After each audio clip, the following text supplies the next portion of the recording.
welcome back to our dialogue discussions that we have on Wednesday evenings.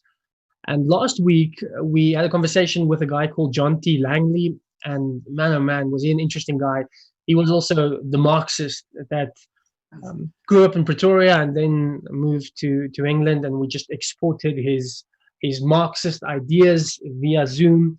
And we had a very meaningful discussion. If you want to pick up a little bit more on what was said there, then I'm pretty sure somewhere on YouTube or close to where you are now, you'll find a link that says Ask the Marxist Anything. But tonight, in studio with me, I have a very good friend of mine, Louise Mabille. And Louise is more than a friend. This is not just is it nepotism that got Louise this gig. Louise is probably one of the smartest people I know. She did her PhD in philosophy on Nietzsche, on Friedrich Nietzsche, and it's very difficult. I mean, you're probably going to hear Nietzsche's name about 7 times during the course of this interview. She cannot help herself. And then she recently also did a PhD at the University of Hull in Northern England. And she did that in English literature, I think on Milton, Louise, if I'm not mistaken. Absolutely. Yeah. Got it in one. Well, there we go. So she's very smart. I mean, how old are you now, Louise? 37. Oh, sorry. I'm not sure if that's an appropriate question or not. But no. The point is, you're 37. She's already got 2 PhDs. It's absurd. And she's a good friend, and she's also a capitalist. But somebody who is sympathetic to the free market ideas and political theory, etc. Now, my job tonight is to speak Louise and to translate Louise, okay? Because she is a bit of a creature that can be difficult to understand if left to her own devices. So I've asked Louise, as my friend, permission to interrupt her whenever she goes on one of her lofty philosophical rants. Then Louise, I will just shout as hard as I can to bring you back to the first question, and by the way, those of you who are joining on YouTube, if you have a question for Louise, whether you want a negative or positive or informative or just a statement or whatever, then you can just type it in there in the comment link at YouTube, and then Gior will send it to us, and we'll be able to engage on it. So I'm going to ask these a couple of questions to start off with, and then after that we can get cracking. All right. So Louise, thank you for joining us all the way from Potchefstroom. And the first question I want to ask you is this: why do you think the free market is a better fit for Christianity than Marxism? Because obviously, Dialoog's point of view is we want to be true to Scripture, and we know that Scripture doesn't say much about communism or capitalism, but well, at least it doesn't say anything directly on it, so it's something that we need to interpret. So as Christians, we're interested to make sense of this. And my question to you is, why do you think, as somebody who likes the free market, somebody who calls herself a Christian as well, who follows Jesus, why do you think the free market or capitalism is a better fit? Okay. Now, in one straightforward sentence, I would say it's because neither Christianity, unless you interpret it differently from me, Johan, things that could be possible, neither Christianity nor capitalism is utopian in nature. Only Marxism or various forms of socialism is ultimately utopian. That is to say, both capitalism and Christianity accept that this is a fallen or an imperfect world, and we have to make our way through it. What makes Marxism such a dangerous idea, and the reason why you find so much anger among so many people on the left, Jonathan Langley being a noteworthy and notable exception, is that behind many left-wing ideas is this idea that this world is broken and it's a terrible thing and we have to fix it at all costs. But that's not all. There's the idea that somebody broke it and that there's a real order of things that would come out if only we break everything that's artificial or unnatural. But as Christians, we know that worldly existence is never going to be perfect, and that if we should try and fix what we can, but it is impossible to change the nature of the world as such. You have to take things as they come, day by day. Okay. The reason why capitalism fits this very well is because capitalism is a multifaceted phenomenon. It kind of adapts itself to particular circumstances. For example, you could say that today you have a strange kind of hybrid capitalism in China, which is very different from classic Adam Smith style capitalism, or even contemporary post-industrial communication-based capitalism of the United States. Okay, so Louise, the one thing that I need to just clarify is that obviously within the Christian imagination, we say Yes. that look, we are not just going to put our hands in the air and say this is just the way the world is. The world is broken. That's why I've got money and you don't, and you just need to accept it. I mean, it's not such a fatalistic stance. Surely, maybe you can just clarify it a little bit, because it sounds like you're saying capitalism is just life is tough, get with it. But within the Christian imagination, we say no. We must work. In the Lord's Prayer it says, "Let Thy kingdom come on earth as it is in heaven." So we are also passionate about horizontal relationships. Maybe you can just clarify that. Absolutely. But first of all, we also accept that we are all fallen beings in this world, and that the things that make the world unjust have more than one factor. And importantly, it isn't just group X or group Y who is terribly evil and who is deliberately out of pure evil intent creating class differences. But we do it on an individual basis and on the basis of personal conscience, not political revolution. Now, that may not be drastic enough for some people, but it has the following advantage, that we accept that we have to be ethical to a wide array of people. Your duty to be ethical doesn't just end or begin and end with the vulnerable and the poor. You still have to be ethical even to those in power. So ours is a universal command, not just a particular one. And this is yes, but that helps a lot. But Louise, let me just push back on one thing. So I like the idea that evil is complex, and evil is not just something that is out there in systems, but it's also in here. Okay, I think as a Christian, I can definitely identify with that. But it's also true that a Jew doing some serious introspection in Auschwitz is not necessarily going to get to the bottom of his lot. There's a very evil system in the form of Nazism that must be ended, undermined in every possible way. So sometimes, I mean, one can. I don't have a lot of sympathy for people claiming that the system is so horrible when they live in utopian Europe, 2020. Well, maybe not 2020 because there's a virus, but 2019. But I can see that sometimes there are evil systems that must be addressed. So how does this framework or this philosophy of yours deal with just outright evil systems?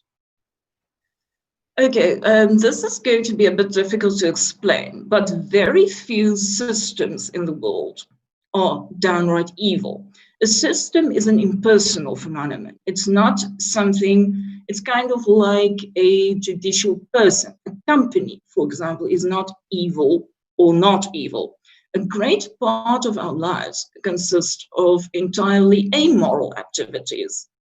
It's one of the problems that we're facing today, and this is going to be highly unpopular, but I think one of the problems that we have today is that we try to divide everything into good and evil, when it's perfectly acceptable and perfectly biblical just to look at systems in a purely pragmatic fashion.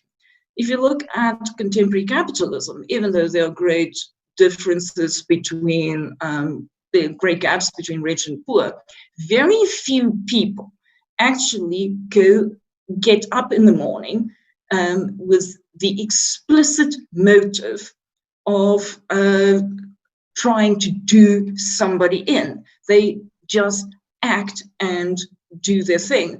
But that isn't to say that a system can be very ineffective and can have very bad effects, but it cannot necessarily be reduced to personal motive. And that is one of the great dangers that we find today, that we ascribe terrible motives to absolutely everybody that we don't like. What I think the Bible also calls for is a level of maturity. And sometimes we will find that many ineffectual aspects of our existence can be fixed rather easily, as long as we're able to take a step back and ask whether, and just tweak it a bit.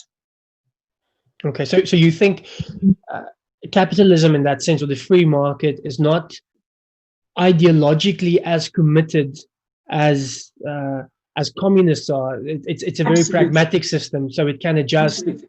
Because it's not dividing the world into the proletariat that is always good and the bourgeoisie that is always bad. It says it's complex, and we make mistakes and we learn from it, and then we adapt it a little bit more. Am I understanding you correctly? Absolutely. If you look at Marxism, it is teleological in character. In other words, it aims at a particular end point in history. And as we've seen last week, Karl Marx wasn't just a thinker who said that let's share our stuff because it is nice. He believed that the world has only one direction. Well, it isn't one direction group I'm talking about. It can only end when one class has completely obliterated the other. And this is problematic because it gives the power of history itself to a particular group.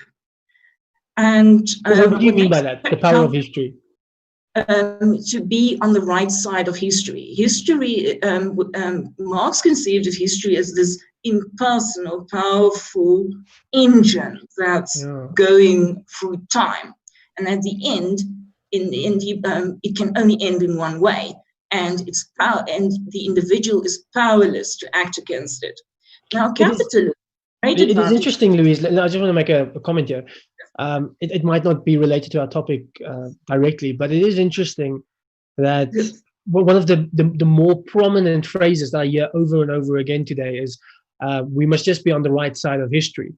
We must just be on the right side of history. I'm assuming that is something that one can trace back to Marx and his historicism. Yes. Or is it just a simple yes? Absolutely. Well, I have a lot to say about it, but then we'll have to go to the idea of, but just a moment is extremely important, and I'll just simplify it. The idea that history is kind of like a train rushing forward into the future is a notion that first developed by Hegel, who said that reason itself is playing itself out on history, like it's like a great play that takes place. And with every shift in history, the irrational gets thrown out. So that it doesn't work, it's thrown out, and it's replaced by something more rational till we get to the end of history when the best system will win.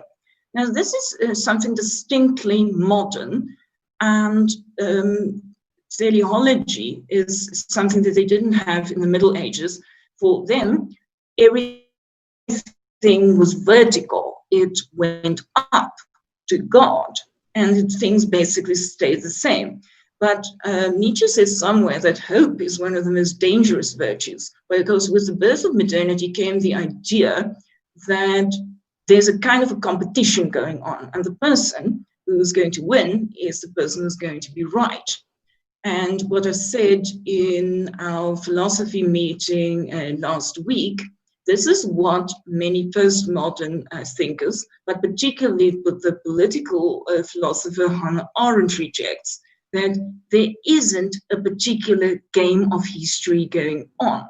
And the structure of capitalism, in my view, reflects that instead of having one train going into a particular direction, we have all sorts of vehicles, all sorts of phenomena going up, down, in all sorts of directions.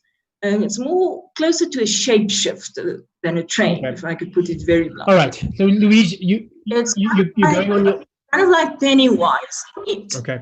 So let's try and just make it a little bit more practical, because obviously, and I find it very interesting, and I'm sure others as well. But it can perhaps just deal with Marxist thought and free market thought on a philosophical level. So just in terms of ordinary examples, have we seen? Yes. I mean, you see the capitalism or the free market tonight. Do you have any? When communism takes over, this is what happens when capitalism or the free market takes over. Do we have demonstrable evidence that the free market is better? Absolutely. We have the terrible example of Soviet Russia, where production at one stage fell to such a terrible degree. It's just the production of food in a place in the Ukraine in the 1950s. People were obliged to eat their shoes just to stay alive. But I have a number of more interesting examples. If we look at the African continent where we are, what's interesting is that the two countries that embraced capitalism and through open the markets, first Botswana, who has not only embraced its capitalism, but kind of made peace with its colonial heritage, has at the moment a greater growth rate and a greater per capita income than South Africa at the moment. But a very interesting example is Angola, which even today still has a hammer and sickle on the flag, but from the 1990s, it rejected communism when the Iron Curtain fell in Eastern Europe. And since 2000, it had a growth rate of 23%.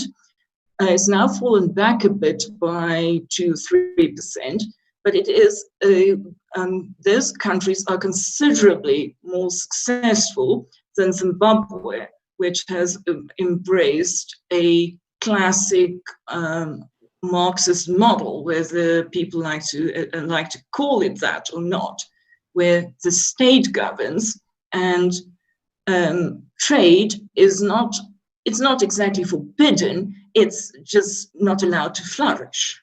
Chris, we're gonna ask a few questions, and then we're gonna open it up. Can I just use another interesting example? I think not only should we look at countries like Singapore and the Far East, but we shouldn't forget that there's another continent to the west of Africa, and we've in the cases of Chile and Argentina, which have embraced the free market, and they've remained at least stable, even if they had their ups and downs. However, Venezuela is in a state similar to that of the Soviet Union. in the early 90s, where people have to eat their pets to survive. One of the reasons for this is simply the classic idea of if you keep your eggs in one basket, things are bound to fail. I would like to conclude with one final example, which is one of the most under-acknowledged achievements of the 21st century, and that is the economic recovery of Russia. Under Putin, whether we like him or not, and you can Google it right away, I found he's probably listening in. Yes, well, good for them. Okay, hi, Russians. The former Soviet Union has succeeded in the past 15 years in cutting ground-level poverty. I'm not talking about the GDP, but on the level of physical poverty, the poverty that we experience so terribly in South Africa. They succeeded in cutting ground-level poverty into half. And that is a remarkable achievement, and it is something that that hasn't been recorded in economic history. There are a couple of problematic features to maybe I just want to push that, Louise. So you gave a few Yes. examples. So I just want to push you on this one thing, and that is, Yes. I just read an article that said that in 1965 the pay gap between a CEO and a guy working in the bottom of his company, whether that may be a cleaner or sorry, you're breaking up. Could you just repeat that? So in 1965, in a typical company, the difference between the salary of the CEO and the guy working on the lowest pay scale in the company was about times 20. Okay, so the CEO got 20 times more than the guy in the bottom of the company.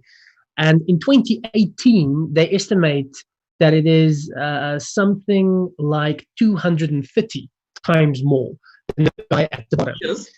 Now that to me says something is wrong. Now I'm not trying to say in 1965, this is statistics coming from America, and they were pretty capitalist in 1965 as well. But there is this thing of monopoly. There is this thing of greed. There is this thing that doesn't sit well with me, where it's just the gap is just too big. It's disproportionate. And as a free market person, you're supposed to defend that somehow, or at least to have your opinion. Okay, let me ask you this: why is a pay gap per definition a problem? We've seen in Jordan Peterson's work that a pay gap isn't by definition a problem.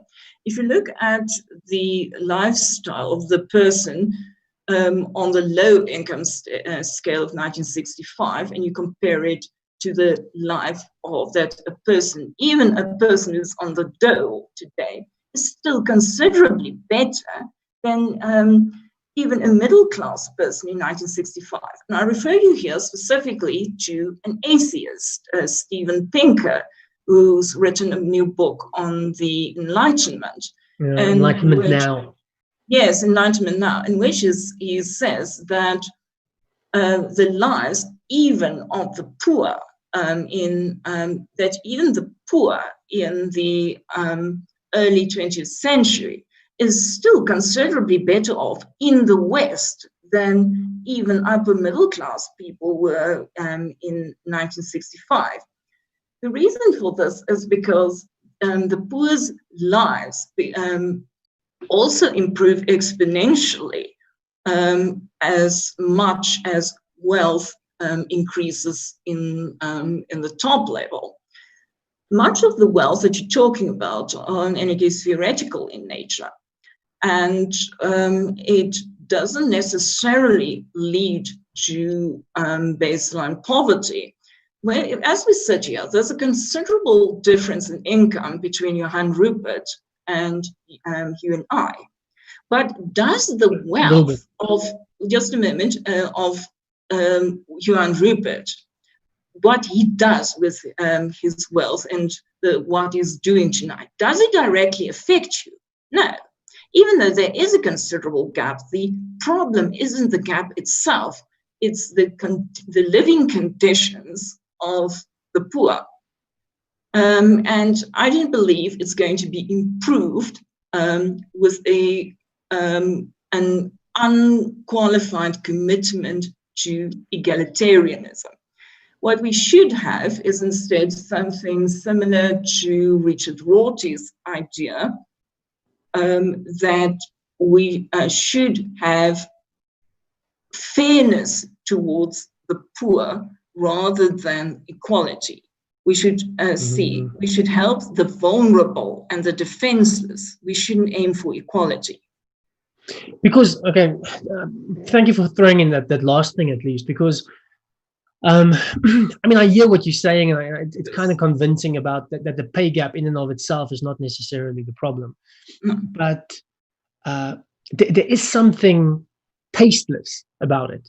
Now, maybe that's not an ideological thing. Maybe I'm not targeting the pay gap from an ideological perspective, but maybe I'm just saying, maybe I'm not even saying it's morally problematic. Maybe I'm just saying it's not pretty.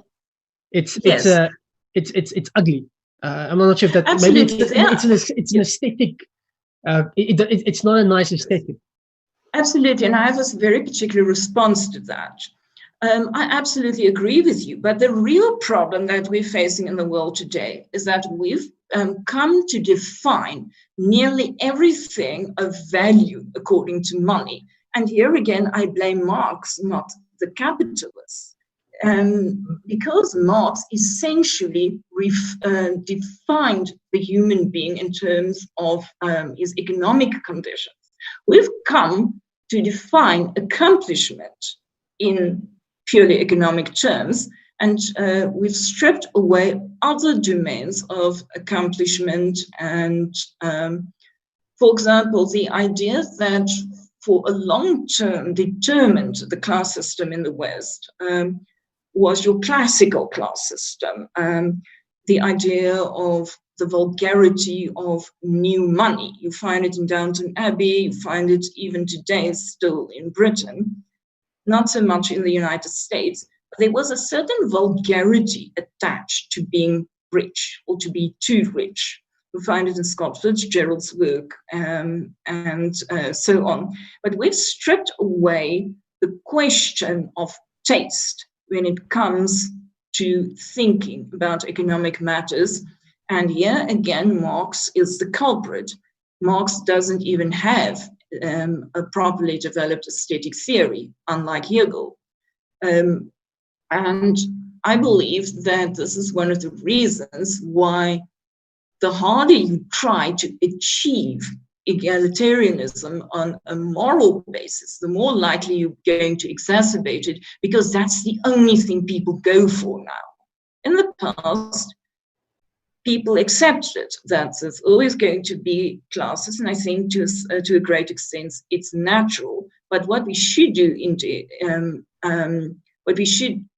rather aim for, is trying to create a more complex, a more diverse public sphere where your value isn't measured just in money, so that people have the opportunity to esteem themselves in terms other than what they earn.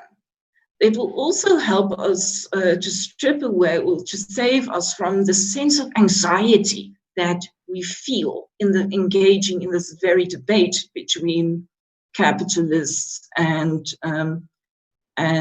socialist communists. I'm sure you've noticed that a great many leftists in particular, and there's plenty of aggro on the right as well, it's just a bit more chaotic on the left, that there's a great deal of anger about it. And the reason for this is that it has now become a make or break situation, and that's the one thing you want to prevent. Ironically, the very situation has now marched according to the rules of capitalism. You could say that we've created only one market. We have to create different markets of value. And that's going to make things a bit better, at least. Okay. Louise, the last thing before we open it up is just this. Jesus speaks a hell of a lot, and I use the word hell quite appropriately, about money, and he seems to think it's a very dangerous idea. To be attached to money. So he warns about mammon the whole time. You've got the prophets in the Old Testament constantly saying, you know, God's judgment on those who are constantly destroying their works and just wages. And you even have this whole young man. Well, I mean, it's all over the place. You've got the rich young man, etc. And surely that is a genuine challenge to the free market, just a laissez-faire, just left to its own devices. Oh, absolutely. But you have to remember that is a question of it's based on personal conscience, not on political system. The reason why Jesus is speaking particularly to the rich young man is not so much because he cared about the poor, and he certainly did, but also about the soul of the rich young man. And it ties in with my previous answer, that the rich young man thought that money was everything.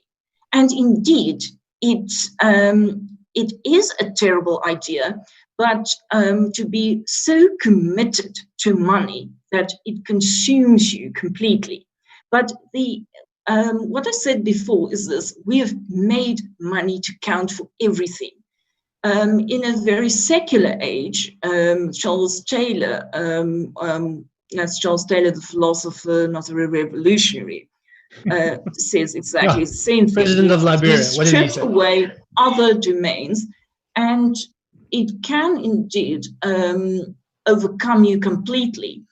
In the classic film, The Treasure of the Sierra Madre, you see a guy who's so obsessed with finding gold that he destroys himself and his friends. And that is rather tragic.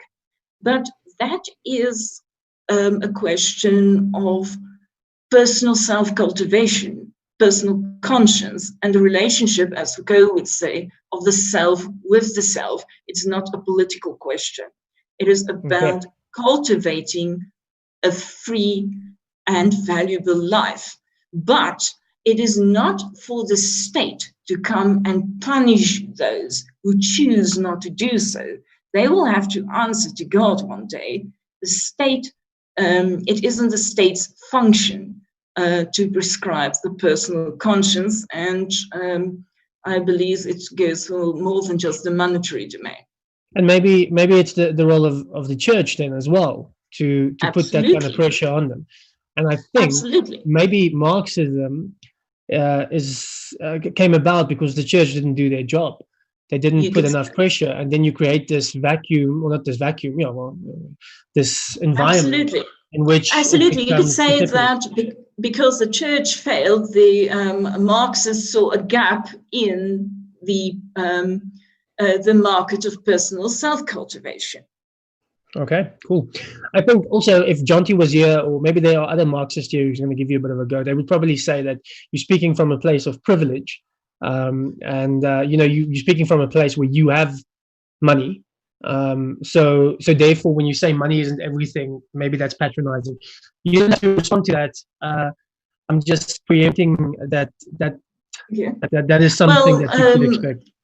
Absolutely. Well, that would be an ad hominem argument, but you know as well as I do, Johan, I don't speak from a position of privilege. I must say, maybe, Louise, I'm not sure if I take everything you say about the free market and so on.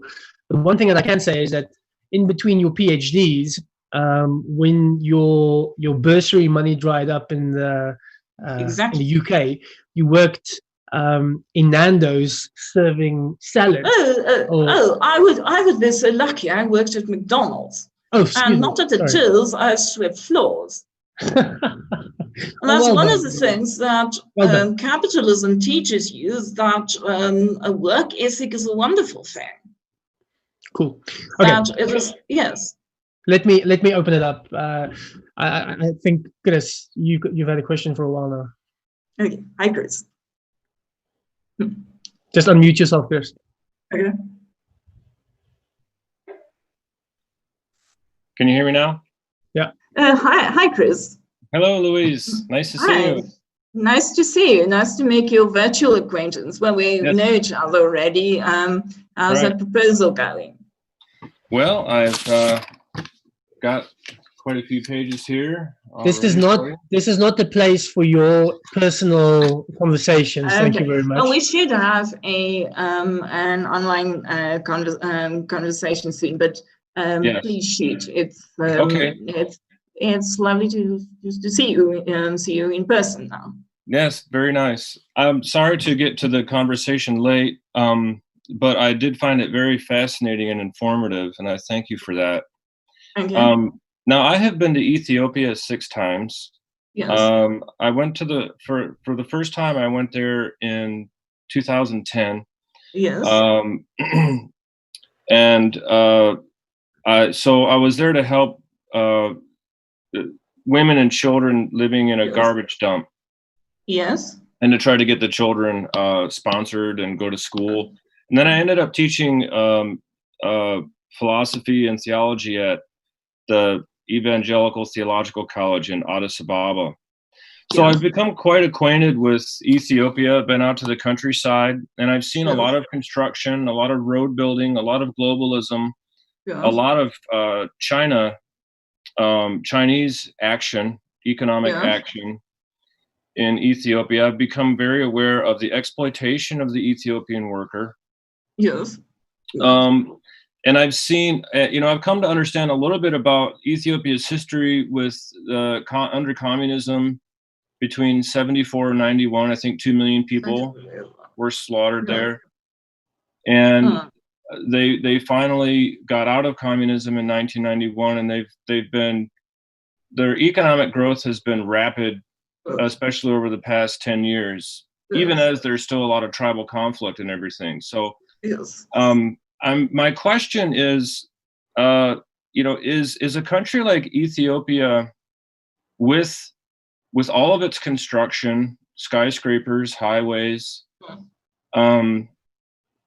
with its globalism, with its making deals with China, is Ethiopia still a socialist country, or is it engaging in the free market? Is there some kind of flow or transition point that an economy can go through between socialist and free market? Can something be both at the same time? And before you answer, one final I think important point with Ethiopia is that private property ownership is sort of allowed. And what I mean by that is that you can lease land for 99 years from the government. However, if the government wants to take it, it can. Now here in America, the government can take your land, but only if you don't pay your property taxes. We also have this thing called eminent domain, where the government can build a highway through your land, but they will compensate you for it.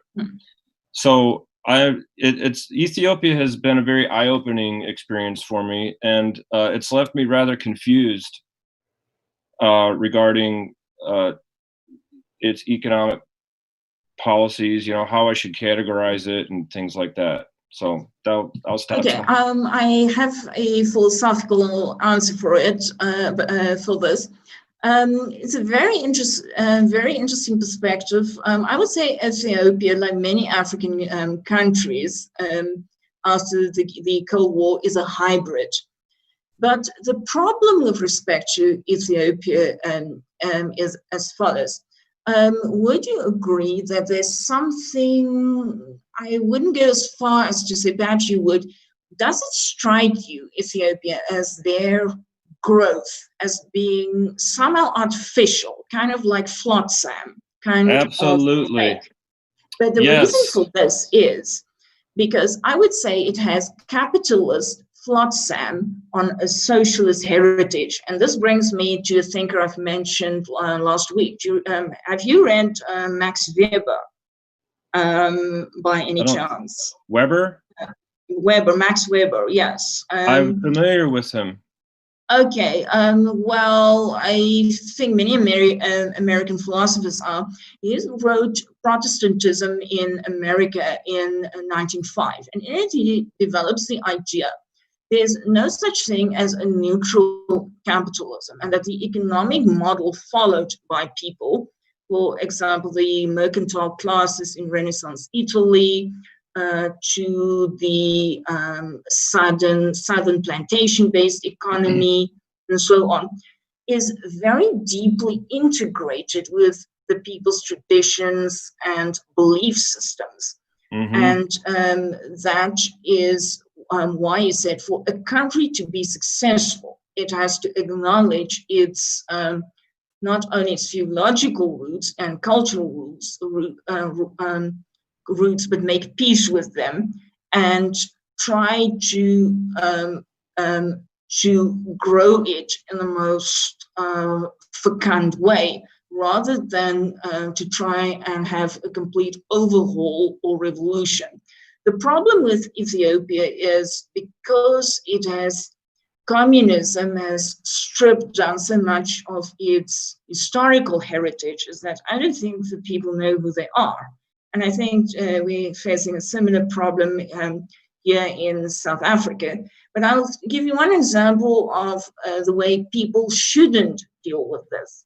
I think Zimbabwe also tried to make sense of its own political history, the Ian Smith era, the colonial era, etc. But because they're so full of rage, they end up destroying what they have instead of going the Botswana route and saying, oh, well, we've been colonized, we have a terrible history.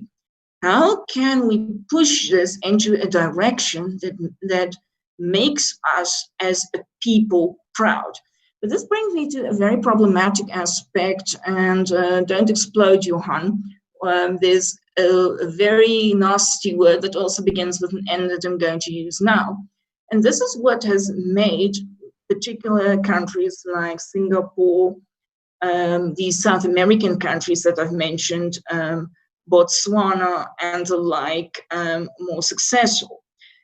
It's because they've embraced a kind of, along with the free market, a particular kind of nationalism. I said that Vladimir Putin, for all his faults, has been remarkably successful in building up Russia again. And it's because he succeeded in creating, first of all, a kind of dream, a very distinct kind of political identity. Once you know who you are, you have some idea as to what your strengths are and how to build on them. And you also, very importantly, develop a will to do something. Cool. If you don't have that will, it doesn't matter what system you have. It isn't going to work. What is problematic, and I realize that. You can just finish with that thought. Okay, because there is, I'll return to that in question time, hopefully, because there's a very interesting example of a country that's been economically successful for a very long time, and people seldomly talk about it, but let's take the next question. So if there are questions on YouTube, you guys must just type it in, and then we'll get it here on Zoom. Otherwise, if you're on Zoom and you want to ask a question, you can just use that hand button, I think. How do you do that? Like this. I just put up a hand, and then you can unmute yourself. In any case, we're not a lot of people. You can just unmute yourself and ask a question. In the meantime, whilst we're waiting for questions, I want to ask you, Louise, maybe just to quickly clarify, what's the difference? Oh, Herman. I want you to answer the difference between communism and socialism. So I'll ask you that question again. In the meantime, let's just get Herman's question. Okay. So hi, Louise. So my question hi, Herman. Do you believe in like an unfettered, completely free, libertarian kind of market? Because it seems to me that what I associate most with capitalism is that the market is free in some sense, but even in places like the US, the market isn't completely free because we don't sell hand grenades to toddlers, right? Because there are some things that people are willing to buy and that other people are willing to sell, but that aren't good for society, and so we regulate that. So I'd like to hear your thoughts on that, and then maybe just a remark on the Russia thing. I think Vladimir Putin has succeeded in creating that culture, but I mean, it's quite easy because if you don't agree with him, you disappear. Yes, and there's no. But you can't have everything. And also, it's easier to grow your economy when the world doesn't have sanctions against you. So the fact that they grew after 1990, I think it also has a lot to do with not the economic model, but simply the lifting of sanctions against them. So those are my. Just to add to that, a lot of Zimbabweans would say that the reason for their economic strife is the sanctions, not the policy necessarily. Any case, answer Herman's question, Louise. Okay, but first of all, there are lots of countries with no sanctions against them who are still an absolute economic failure. I don't think did Venezuela really have multi-level sanctions against them. We have to check. Sanctions certainly have a way of crippling an economy, but it doesn't necessarily have to destroy it. It's not the only reason. No, I wouldn't favor a totally unfettered libertarianism. I think it's unrealistic. It's in a country like ours with great forms of inequality and etc. It isn't something that we should aim for. But the reason for that is there's a very distinct reason for that, and I would say it should be a question of national pride rather than a desire for absolute egalitarianism that should be the driving force. And your end result will be at least a slightly more equal society, a society that's at least unequal within acceptable lines. But the problem with that, again, is that it's not just a question of systems. The way such fetters to the free market are enforced depends on things like good management, good work ethic, and a functioning and relatively honest bureaucracy. And this is where the real danger comes in, not just a question of capitalism versus communism, but bureaucratical disintegration, which is very much a reality in many third world countries. And the reason is that many people simply fall back upon the free market because things that should be provided by the national government simply isn't provided, simply aren't provided. So it's a question more of a fallback position than a real ideological choice. Louise, I just want to take one or two questions from YouTube, and then we can. I think Depriya, if you have a question, I just want to take one question from YouTube, and then you can ask it now. Mark Oppenheimer, I actually think he says Christianity and capitalism both favor private voluntary giving. Socialism favors possible state-driven giving. That's just a statement. And he asks, are there any examples of communist countries that have prospered? Do any of them have high levels of life expectancy, GDP, or happiness? Could you just repeat that? Your voice really disappeared there. Could you just summarize it quickly? Yeah. So Mark Oppenheimer just says Christianity and capitalism both favor private voluntary giving. Socialism favors forcible state-driven giving. That's the statement. Yes. And then he asks the question, are there any examples of communist countries that have prospered? Do any of them have high levels of life expectancy, GDP, or happiness? Absolutely. Well, there I can give a very short answer, and I think Mark is the real expert there. There isn't a single country that's been able to sustain success for along communist lines for a long time. There are cases where it started out well, but it eventually began to fall apart. And China, is that not an example? China is not a purely communist state. It has opened its borders. It's a very distinct kind of hybrid between capitalism. It's a very, I would say China can almost be called a kind of nationalist capitalism. And I believe that is the best way of describing China. And that is also the reason for their success, because their capitalist activity is very much tied to their national identity. The economic success. Yes, because so it's very much Chinese success. You're reducing everything to economics if you say that it's just China's success, because it's not very successful for the free press there, or for the church, for example. I'm just giving you your own medicine, Louise. Depriya, do you have a question? Yes, but just on that, nationalist capitalism is one of the most successful methods of achieving economic success. It isn't sustainable forever, but within particular periods of difficulty, it is the one phenomenon that can temporarily be applied to pull people out of an economic quagmire. And there are several examples. You could say that Franklin Roosevelt's policy, the New Deal, was the infusion of a particular kind of nationalism into a classic capitalist system with a few socialist methods, but it is absolutely not socialism. Then there are two.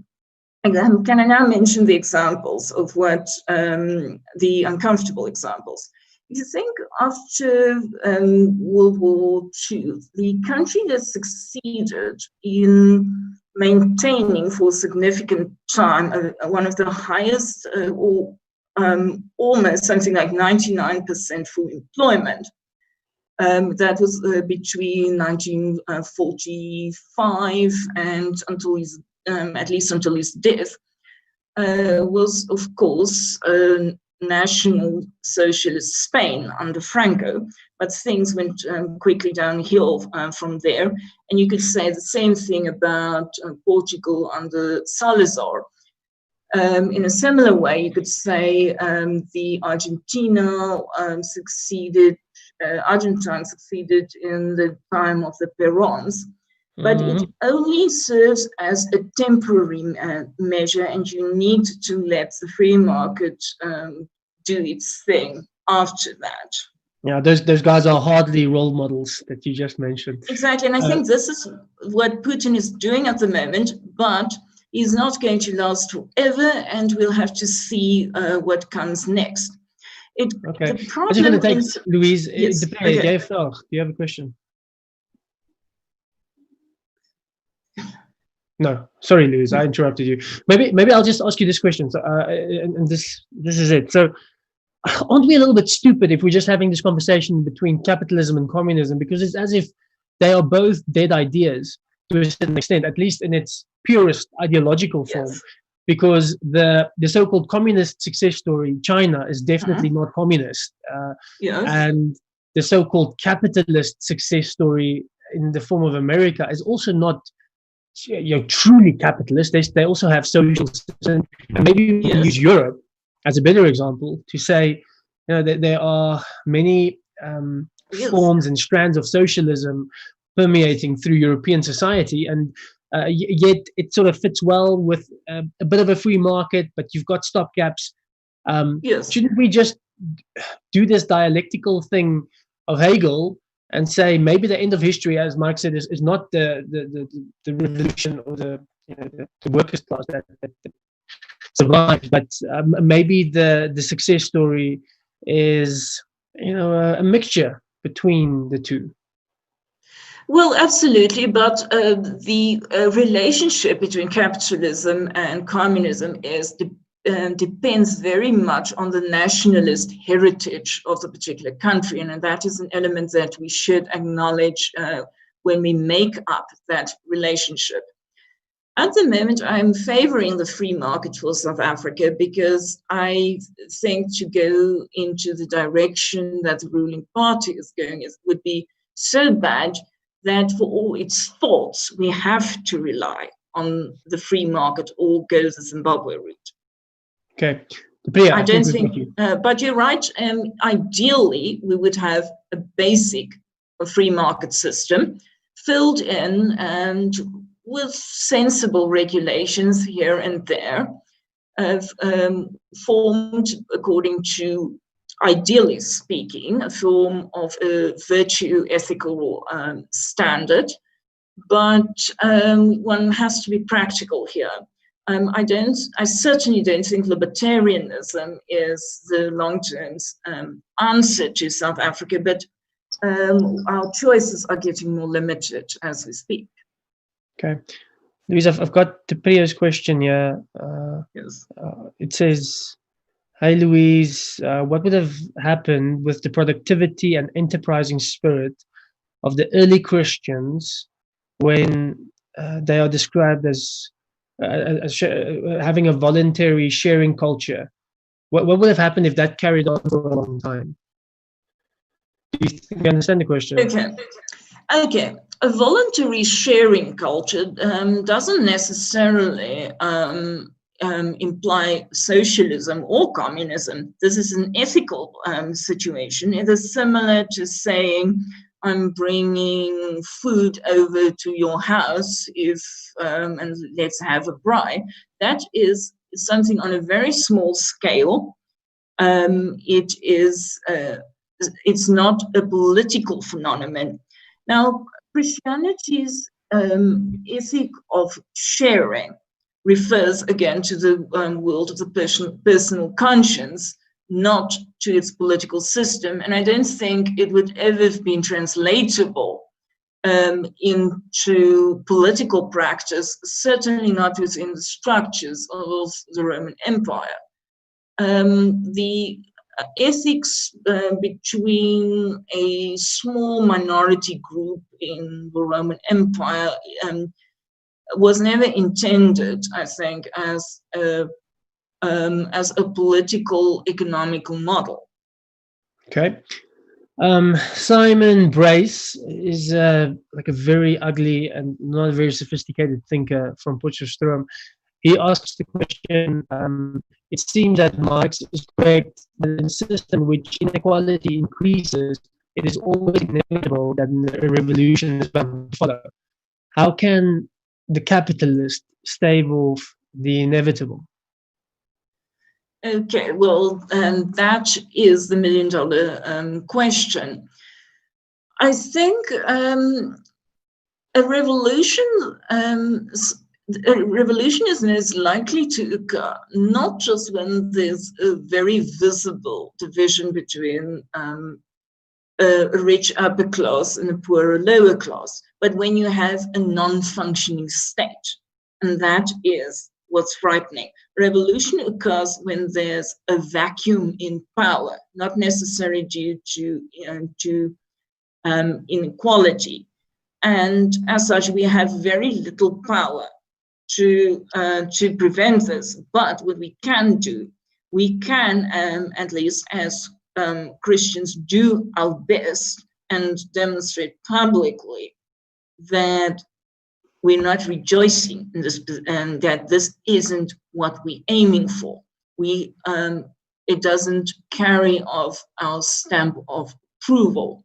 We can certainly make ourselves very visible in helping the poor and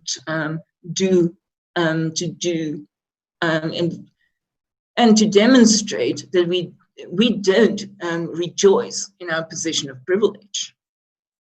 Okay. Alternatively, we could say that churches should network better. It should become more of a structural component in South African society, because the government is certainly failing. We we can begin by becoming more visible, I would say, just to show that there's another actor on the political stage. Yeah, I mean, it can very easily lead to a place of power, and that comes with its own corruption. But there is something in me, and maybe this is me being utopian, idealistic. Yes. But no, we're constantly thinking of national healthcare, along the lines of should we nationalize the private hospitals or not? But I just wonder, where's the old missionary hospital of old that doesn't fit in any of those categories? In any case, exactly. Just with respect to something like nationalization, I would oppose any form of nationalization. What we should do, we should add to existing structures, not subtract anything. That's the solution, because there is, in essence, a shortage to everything. We should offer perhaps a third solution. We just throw a missionary spanner in the works. A missionary spanner in the works. I like that. That can be a title of a book. A missionary spanner in the works. Alvara, that might be Herman Karstens. Did you have a question? Yes. So what I'm thinking is that it seems to me that for both capitalism and communism, or whatever, Marxism, to work, you're kind of relying on people being virtuous. In either system, the ruling class is virtuous, right? Yes. But what I understand you're saying is that, well, we can't really rely on that. We know that, but would you say that capitalism is the preferable option if people aren't virtuous? Absolutely. I hope I've allowed you to finish, but this is precisely it. Capitalism is a preferable option in a world that ultimately lacks virtue. Now, we can't always have the luxury of a Diogenes who goes, he says, he hates the people of Athens, they're so unvirtuous, and says, I'm going to live in a vat from now on. And that's fine, but it's not really a practical option for many of us to just draw from the world. But capitalism gives you the option, at least, of choosing between a number of unvirtuous people. I believe it was Marlene Dietrich who said that of two evils, choose the prettier. At least you have a sense, you get something out of it. My wife exercised that law when she chose me. Yes. Louise, I think we can stop if we do not have any other pressing questions. Thank you so much, Louise. Okay. I think just say that I think there's time. Let's say, are there no further questions? Sounds like a court of law. Go for it, Yolandi. Okay. Hi, Louise. Hi, Yolanda. Let me turn my camera on. Okay. There we go. Okay. Hi, everyone. Hi. So just you sort of summarized the biblical. I want to speak to the biblical.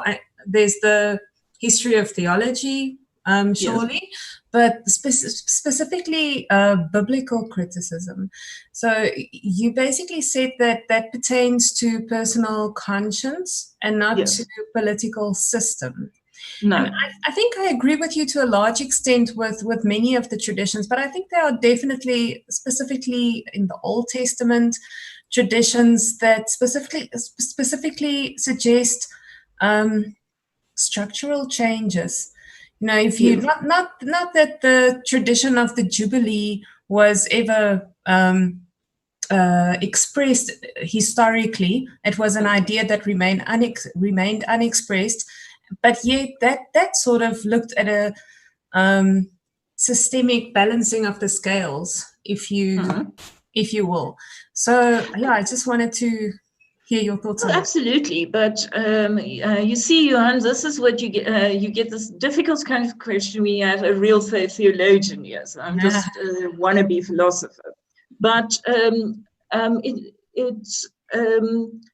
It fits what I said before with a nationalist narrative. Israel was a very distinct kind of community with a very specific set of values. It's a small, relatively small country in the Levant, and it's not multicultural.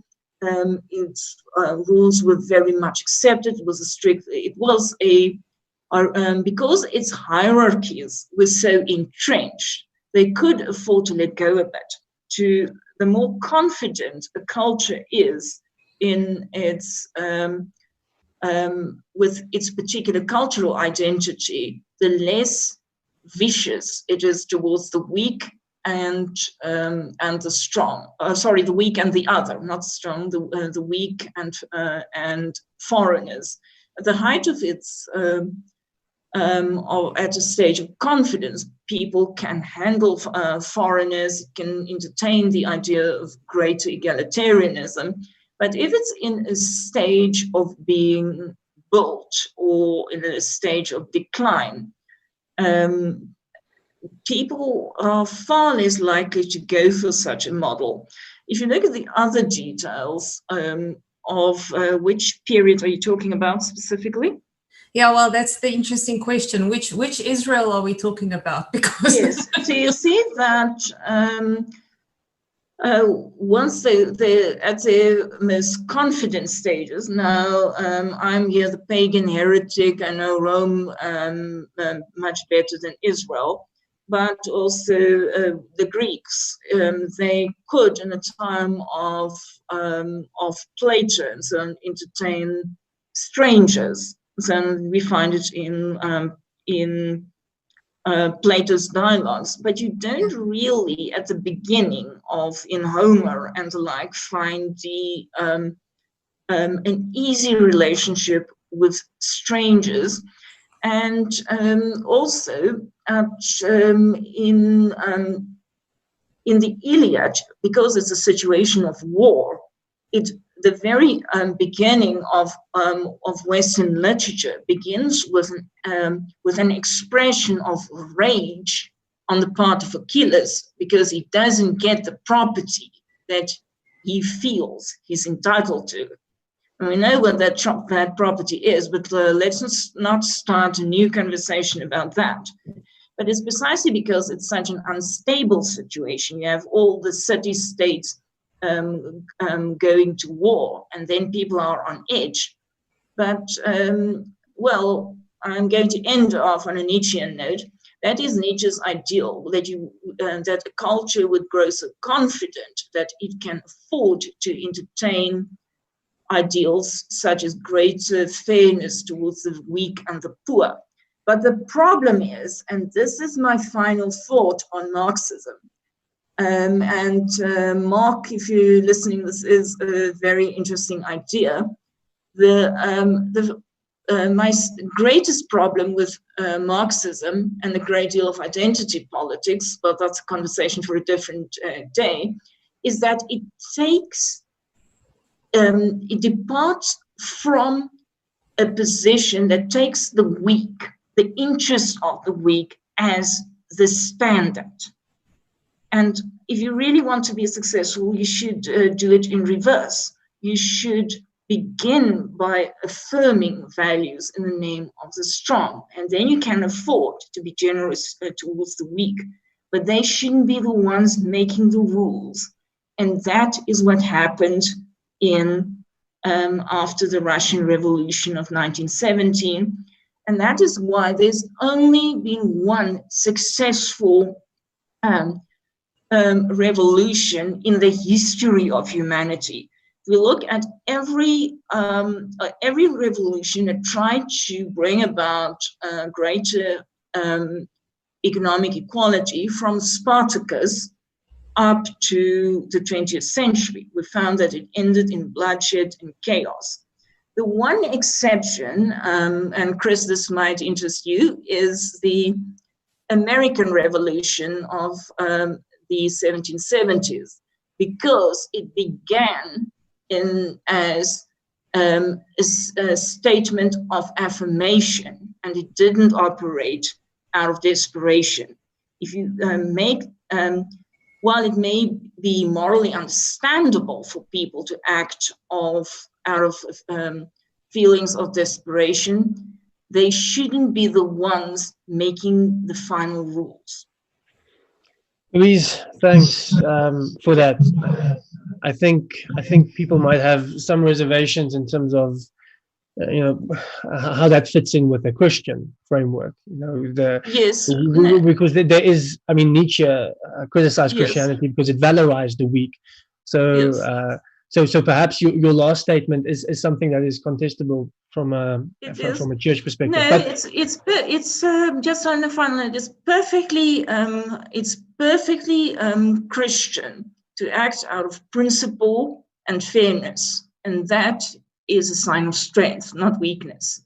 Okay, cool. Louise, I'm not going to win this fight because we're talking about Nietzsche and it's late. So thank you again, Louise. I love talking to you, and thank you for sharing your thoughts. Thanks for the opportunity, Juan. No problem. And I just want to say that if you want to have a good idea, go and watch the Marxist talk last week with John T. And you can weigh up the ideas a little bit more. And we're going to continue with these kind of conversations. So next week, Monday, at 7 o'clock, if all goes well, we're going to have a talk with a guy called Dr. Brian Lawrence.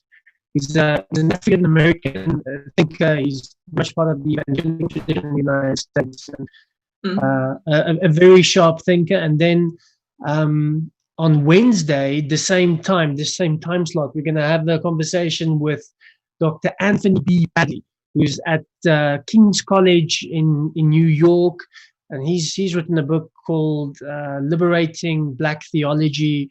So he's done a lot of work on liberation theology, etc. So we're going to have a conversation with him on that and other topics. So that's what's going to happen next week. And Louise, thanks again, and for the rest of you guys, have a good week. Okay, sorry. Thank you. Thanks. Okay, thanks. Bye.